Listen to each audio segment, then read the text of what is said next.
Kelahiran kembali Imperium Islam, Turki Utsmaniyah, Kekaisaran Utsmaniyah atau Ottoman adalah salah satu imperium Islam raksasa yang berdiri pada tahun 1299. Selainnya ada imperium raksasa Islam lain yang berdiri pada awal abad 15 dengan sejarah masa kelam yang menimpa Islam di belakangnya. Namun seiring berjalannya waktu, hal itu membangkitkan Islam kembali dan menyebabkan kelahiran kembali imperium Islam. Ada analogi yang menggambarkan sejarah Islam pada masa itu, yaitu burung Phoenix. Phoenix dikatakan sebagai burung gurun Arab yang hidup selama beberapa abad, membakar dirinya sendiri sampai mati, lalu ia lahir kembali dari abunya, di mana negeri Islam diibaratkan menjadi abu karena serangan bangsa Mongol, lalu lahir kembali pada akhir abad 13 hingga awal abad 14. Selanjutnya, serangan bangsa Mongol pada Kekaisaran Abbasiyah. Dinasti Abbasiyah yang berada di Baghdad jatuh setelah adanya serangan oleh bangsa Mongol pada tahun 1258. Serangan tersebut dipimpin oleh Hulagu Khan. Selama penaklukan dinasti tersebut, bangsa Mongol melakukan banyak kekejaman pada penduduk Baghdad dan menghancurkan perpustakaan besar dinasti Abbasiyah, yaitu Baitul Hikmah, yang merupakan pusat ilmu pengetahuan saat itu. Bahkan saat itu, sungai Efrat dikatakan dipenuhi dengan darah dan tengkorak. Pada tahun 1260, bangsa Mongol dikalahkan oleh Mamluk dari Mesir yang dipimpin oleh Baibars dan Kutus dalam pertempuran menentukan Ain Jalut, Palestina Utara. Mamluk dari Mesir adalah benteng terakhir yang tersisa yang menghadapi bangsa Mongol. Jika bangsa Mongol lebih unggul dari Mamluk, jalan menuju tempat suci umat Islam di Mekah dan Madinah akan terbuka lebar untuk kehancuran lebih lanjut. Oleh karena itu, umat Islam menganggap ini adalah pertempuran untuk Tuhan. Kekalahan bangsa Mongol dalam pertempuran tersebut membuat mereka terpukul mundur kembali ke Baghdad dan menandai batas teritorial mereka di Timur Tengah yang sisanya berarti bagian dari Mamluk. Lalu tentang bangsa Mongol memeluk Islam. Meskipun bangsa Mongol adalah bagian dari masa kelam Islam, runtuhnya dinasti Abbasiyah dan beberapa negeri muslim itu sendiri menjadi pintu masuk penyebaran Islam di bangsa Mongol, di mana umat muslim yang selamat dari perang hidup berdampingan dengan bangsa Mongol. Karena pergaulan tersebut, bangsa Mongol mulai mengenal nilai-nilai Islam dan menjadi titik awal dianuti agama Islam oleh bangsa Mongol. Empat kerajaan Mongol telah memeluk Islam, yaitu Kerajaan Ilhan di lembah Sungai Tigris, Changtai di lembah Sir-Osus, Wei Horde di Irtis, dan Golden Horde di sekitar Sungai Volga. Dari keempatnya muncul dua kerajaan Islam yang kuat, Kekaisaran Syiah yang menjadi fondasi seperti Iran saat ini, dan Sunni Mogul. Di sebelah barat bangsa Mongol juga muncul sumber dukungan yang lain untuk Islam, berupa imperium besar, yaitu dinasti yang akan kita dalami dalam bagian kali ini, yaitu Turki Utsmani. Berdirinya Kerajaan Ottoman atau Utsmaniyah dikarenakan melemahnya Kekaisaran Bizantium dan pecahnya Kesultanan Seljuk menjadi beberapa negara, sehingga Osman I atau Osman Bey berpikir untuk mendirikan kerajaan sendiri.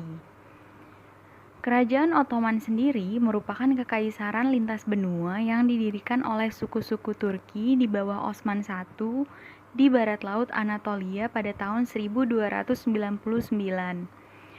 Dalam sejarahnya, Kerajaan Ottoman melalui 5 fase sejak ia berdiri, di mana fase pertama adalah fase kebangkitan. Pada masa ini, ekspansi begitu digalakkan hingga ke Mediterania Timur dan Balkan. Fase kedua adalah fase perkembangan. Dalam masa ini, Konstantinopel berhasil ditaklukkan.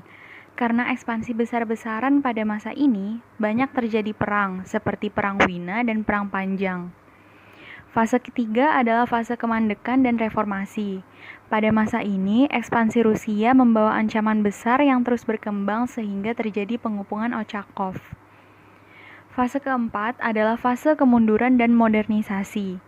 Pada masa ini, wilayah kerajaan Ottoman mulai menyusut, sehingga masyarakat pindah ke wilayah yang masih tersisa di Balkan, Anatolia, dan Trakia Timur. Fase kelima adalah fase kekalahan dan pembubaran. Pada fase ini, pendudukan Konstantinopel dan Izmir melahirkan gerakan nasional Turki yang memenangkan perang kemerdekaan Turki di bawah pimpinan Mustafa Kemal Pasha, sehingga Kerajaan Ottoman dibubarkan. Tata negara Kerajaan Ottoman terbagi menjadi dua dimensi utama, yaitu pemerintahan militer dan pemerintahan sipil. Sistem sipil dibuat berdasarkan unit-unit pemerintahan daerah didasarkan pada karakteristik wilayahnya. Sedangkan sistem militer menggunakan mekanisme perekrutan dan pertahanan yang kompleks. Perekonomian Ottoman memiliki banyak sekali sumber pendapatan. Di daratan Anatolia, Turki Utsmani diwarisi sebuah jalur karavanserai dari pendahulu mereka Kerajaan Seljuk. Jalur ini menjadi semacam keuntungan bagi Turki Utsmani karena menjamin keamanan pengantaran barang dagangan dan rombongan karavan dagang. Sedangkan di lautan, di bawah kepemimpinan Sultan Bayezid II, Utsmani mempunyai kekuatan angkatan laut yang kuat. Angkatan laut ini disediakan untuk memberantas perompak. Secara diplomatik, dengan kekuatan angkatan laut maka akan menguntungkan para pedagang baik dari dalam maupun dari luar, sehingga pengembangan perekonomian bisa dilakukan. Di bidang pertanian, perekonomian Turki Utsmani sangatlah maju, apalagi negara ini mempunyai lahan yang subur untuk bercocok tanam.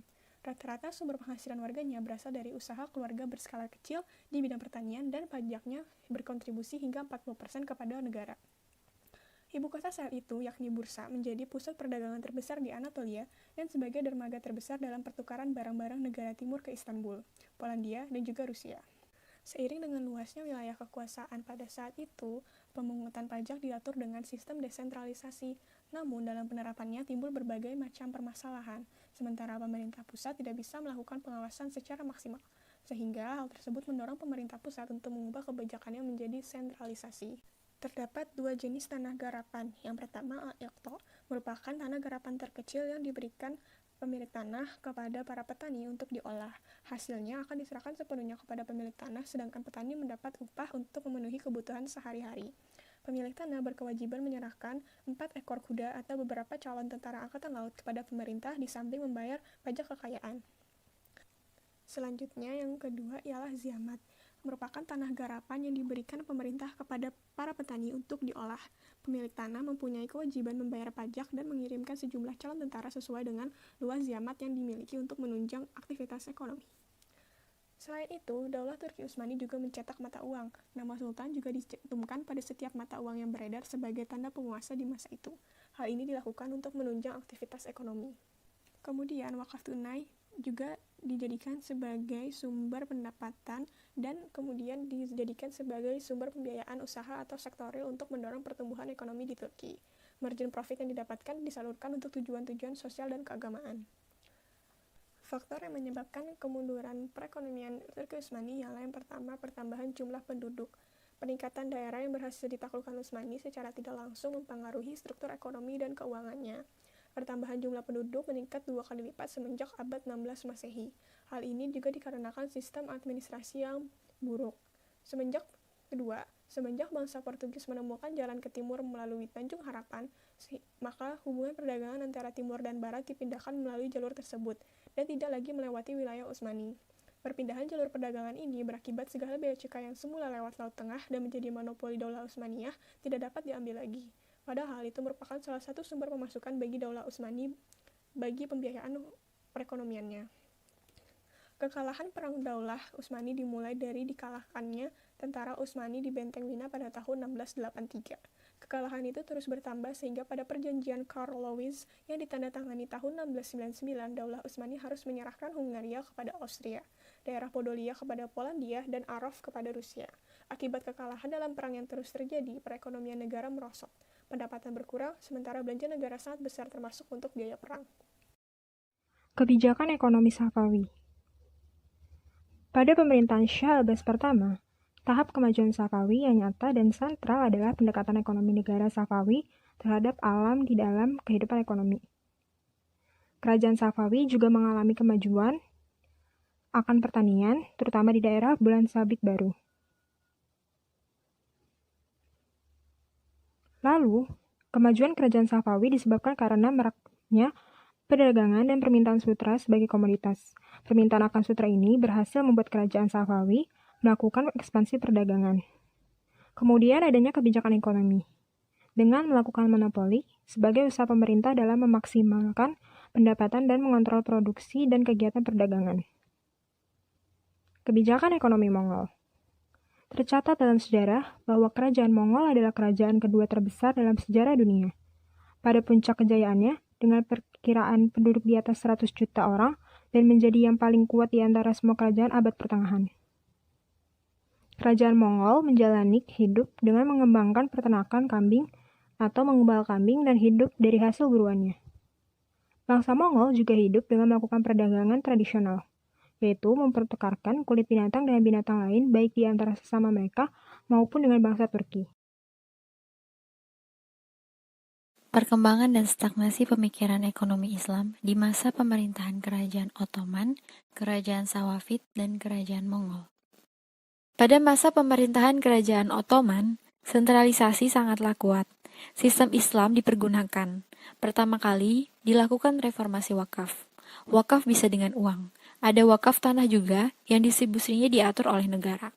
Kian lama, pengaruh asing masuk sangat kuat. Hingga akhirnya terjadi peralihan dari sentralisasi menjadi desentralisasi. Pada masa pemerintahan kerajaan Sawafid, terjadi relasi di antara ulama dengan pemimpin. Sistem Islam dipakai. Islam lebih sebagai hierarki kekuasaan, bukan seperangkat norma. Ada zakat, ada sedekah, dan lain sebagainya. Semua diatur oleh negara. Administrasi finansial ditentukan berdasarkan research, berdasarkan aset individu, payment department, the royal court department. Wakaf saat itu memegang peranan yang sangat penting.